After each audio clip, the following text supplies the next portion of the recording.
Ladies and gentlemen.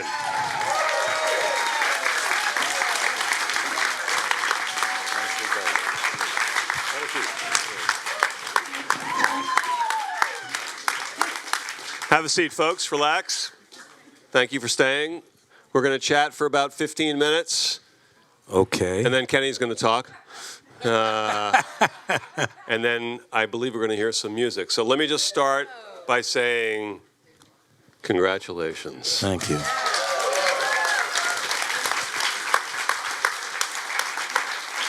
Yeah, I just want to point out that taking the great line from the movie, this conversation, it's going to cook.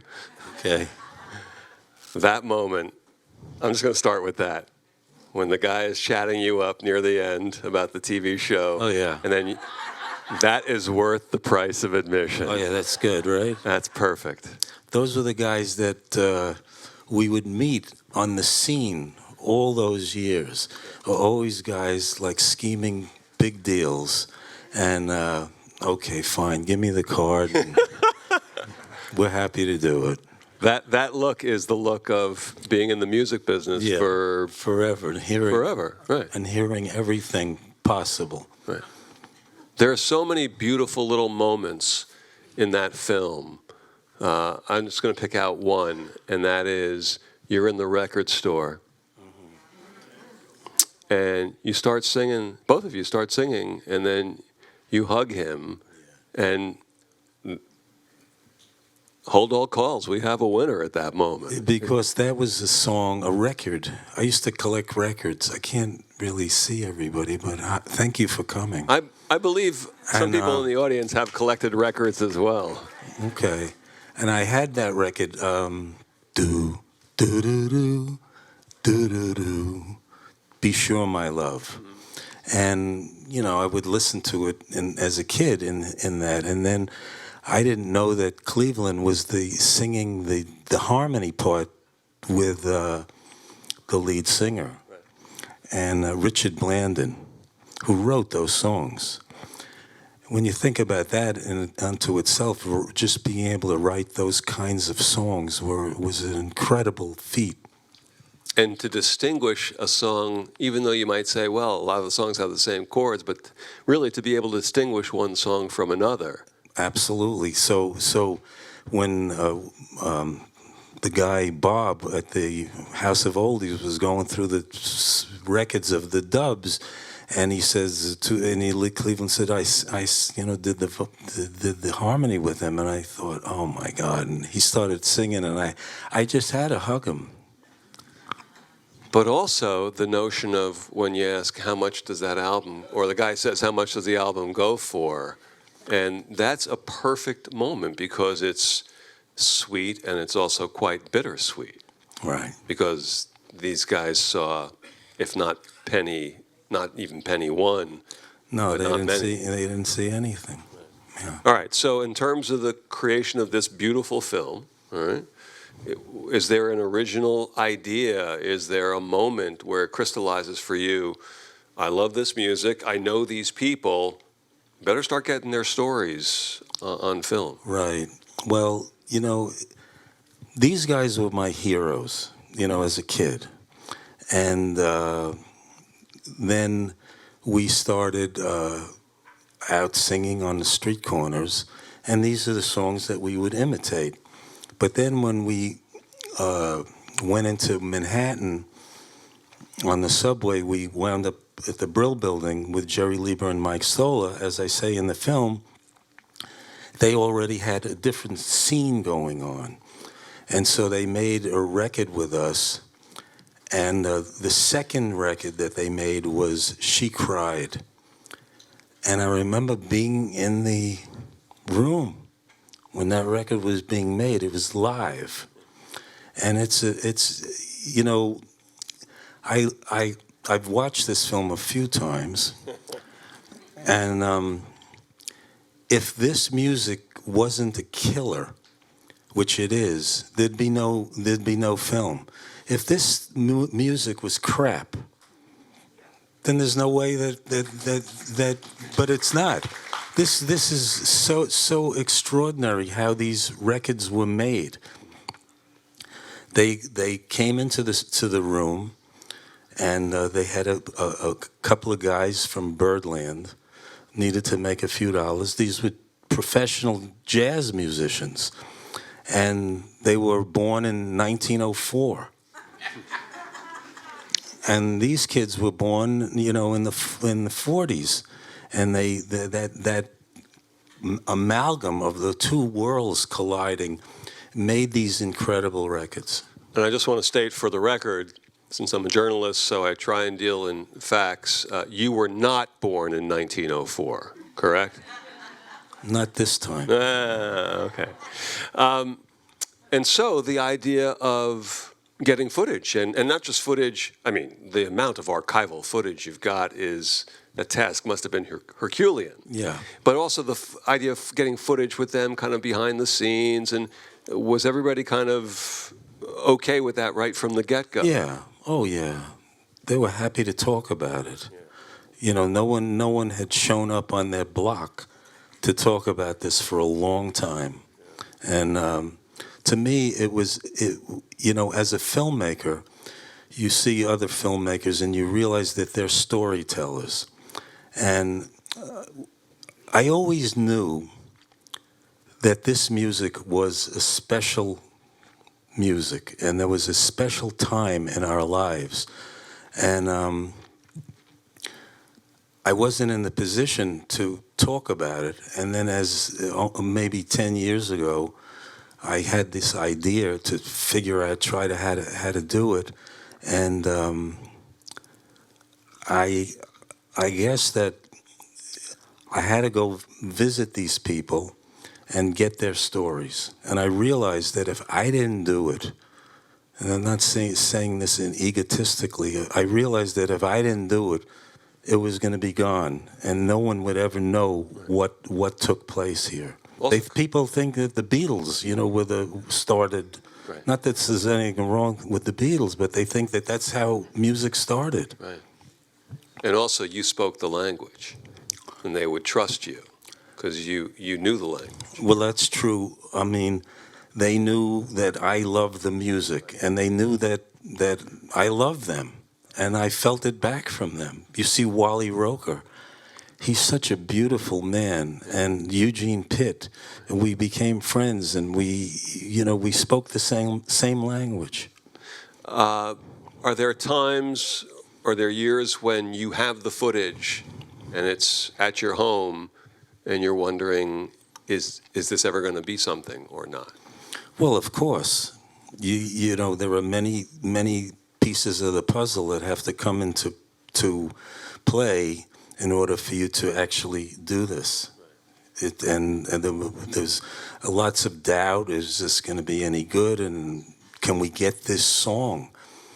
These guys, when they wrote these songs and they made these records, they didn't realize that many years later that they would be paying them thousands and thousands of dollars to buy the rights to these songs. These songs are mostly owned by the big publishing companies: Universal Music, Warner Brothers, RCA, Chapel Music.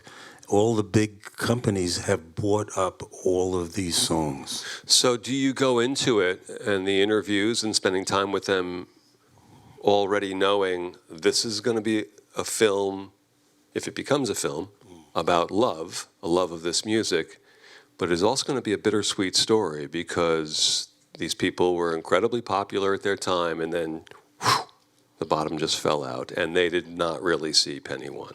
Right. We could have kept it going. I mean, when it takes off, it's like a rocket ship. But at some point, you want to let the real story come in with Arlene Smith and with Cleveland Still. I mean, I think one of my favorite lines in the movie is when Cleveland says, I saw a gold record under the desk. And, I said, we got into this also for the same reason. We didn't care. We wanted to make a record. And I said, if a guy comes in a room, and I said, we didn't have a lawyer, but if a guy comes into the room with a suit and a tie, you think he must know what's happening. So we just signed the papers and we signed our rights away. We're going to have a microphone to get a couple of, trust me, we could be here all weekend talking about this, and that's the beauty of great storytelling. I think we have a microphone that will go around the audience, so we'll take a couple of questions from the audience, but before we do that, I'm going to ask you to tell one Jay and the American story, and that involves Lieber and Stoller and your mother. Is that enough of am I lobbing it in there enough for that? So we went to audition. I mean, it was the audition. I'm out for 1 second. For those of you a younger generation, Lieber and Stoller in rock and roll in the 1950s and early 60s were pretty much on Mount Rushmore in terms of creating music and producing music and so on. Well, we got a chance to go and audition for them, which was a miracle unto itself. And we took a train from Brooklyn into Manhattan. We went to the Brill Building, and we went up there, knees knocking, and we sang a couple of songs, but one in particular that they liked was Wisdom of a Fool by the Five Keys. And there's actually a recording of it on YouTube when you listen to it, and it's really phenomenal. And I have to give credit to Jay Traynor, because he was 17 years old when he sang She Cried, which is, if you listen to it carefully, you'll see it. Just his performance is unbelievable. And so we went up there, we sang it, and they said, okay, we like what we hear. We're going to sign you guys up, and you come back tomorrow, and we'll get going. So we come back tomorrow, and they just said, well, we really don't have time to do this, and we can't do it. So we left. We were crushed. And I remember going to, I think, of the Peppermint Lounge. It was right down the street, and we went there, and we shared a beer. And I wound up going home, and my mother says, what's the matter? So I told her what had happened. She says, you go back there tomorrow, and you tell them that they can't do this to you. And this is advice from your mother. My mother. From her vast experience in the music business. Exactly. So I get up the next morning, and it was either face my mother or take the train back into the city. I come back in and to the Brill Building, and I go up. I think they were on the 10th floor. And the receptionist, I said, I need to speak to Jerry and Mike for just a minute. And she, looked at me kind of like, well, all right. And she got me to go. I wound up going in, and I look up at these two guys, and I said, my mother told me to tell you guys that you can't do this. And they looked at each other, and they looked at me, and they said, all right, tell the guys to come back tomorrow. And that's a true story. No matter what career we're in, we all need a mom from Brooklyn at some point. Yeah. All right. Do we have a microphone to go around? Okay. Before the first question, quickly, we have one. Blessed are the music makers. You've created music that's informed my life and given me joy. And anybody who's part of that process, that's a beautiful thing. And so I just want to do one shout out from everybody who's here, and thank you all for coming. But Russ Titleman, as a producer, has produced so many. The number of times I've written to him and say, hey, Russ, I'm listening to this song. Oh, my God, nice job. It's amazing. For James Taylor, for Eric Clapton, for Stevie Winwood, and for Randy Newman, for Ricky Lee Jones. Get Ricky Lee Jones' album from a couple of years ago, doing Standard Spectacular. Russ Titleman has put a tremendous amount of joy into my life, into millions of our lives, and he's going to be part of the group that I'm not mentioning later on here. Russ Titleman, thank you. All right, do we have a couple of questions? And please try and make them brief because we actually are short on time and we want to get to some music. First question. Kenny, on behalf of all the guys that grew up in Brooklyn in the 50s and 60s, this film is beautiful, and you were an iconic figure for a lot of us, but even here now, you're the king. I want to thank you so much. The one thing that I would ask you, that song about Erasmus Hall High School and looking for an echo. Can you give us a little explanation about what that was all about? I always thought it was about this film, what life is about, not just harmonizing in the bathroom. Yeah, well, boy, that's a whole story. But the song has to do with in those days you went to high school and there were guys who played sports and there were guys who had gangs, but gangs were tame compared to nowadays. And then there were guys who were crazed by listening to Alan Freed on the radio, and we would go down into the subway and try to imitate the songs. And so much took place in the subway when we were looking at each other, and mostly all the guys were on the same note. Now, there are 3 notes usually, or possibly 4, that the group needs to hit harmony. And when we would hit harmony, we made instant eye contact, and it was like a spiritual trip that you bonded at that moment. And it was the time when you just said, we got to take 8x10s and go into show business tomorrow. But the song is really a metaphor for just aspiring to grow and to just look for new possibilities about what you could do in your life.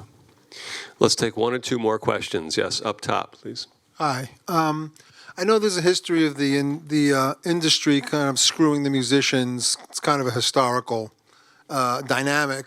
But I was wondering if eventually these bands, I mean, maybe Jay and the Americans did well over time, but some of the other groups that are in here, did they eventually kind of cash in? Did their rights get sold and they really kind of made real money? Or was it always a struggle even while they had musical success? Well, the success that they had, there was a pocket of time, maybe 4 years, where these records were made by George Goldner, most of them. And there was an incredible body of work. Why Do Fools Fall in Love to I Only Have Eyes for You, just spanning the spectrum. And by the time Jay and the Americans came around, these guys were gone. And I think we had a hit record, and then we didn't have another hit record for a while. And if you went by history, that was the end of it. That was the end of your career. And and Jay Traynor left the group. And that's when Jay Black came in, and we just had a resurgence. So these guys did not get paid. And it wasn't until Richard Nader formed the Rock and Roll Revival in 1968, or I believe, where he went to William Morris and he went to all these different places and said, I want to run a rock and roll show with Jerry Lee Lewis and Chuck Berry and the harp tones and the dubs and they all turned him down. So he wound up doing it himself, and that night I think people like Paul Simon and John Lennon and David Bowie and all of those people came to Madison Square Garden, and that started the Rock and Roll Revival. And then all of a sudden, these guys could reform their groups and start working. Of course, the money wasn't hardly anything, because mainstream America really never recognized this particular situation, this scene, to this day. And that's why, it meant so much to me that to do this, because I want to get this out there so people realize that this is where it started. Well, mission accomplished. Thank you. You did it in a beautiful way. I'd only ask that all of you, please tell a friend. Actually, please tell about 50 friends about the film, because that quickly what the future might be for actually, the film. PBS has started to play it, and I think of all of it wound up on about a third of the stations. Most of the stations in the big cities, for some reason, didn't play it. I mean, there's not like a lot of big names in the film. Right. It's about a time in America. It shines a light on a particular historical time, a very important time for these people to spread these artists that spread this music, and that 60 years later, it still does exist. You hear it in commercials, you see it in movies. Scorsese, uses in The Still of the Night and The Irishman, and it's all over the place. But people need to know where it came from, and well, you could put it on YouTube, but then nobody gets paid. Yeah. All right. I'm sorry. I know there are other questions, but I believe there has been enough talk. How about some music? I want to thank Isaac, for having us come here, who's the director of this program, and I want to thank Bud Mishkin, who is the best, really the best. So thank you. My pleasure.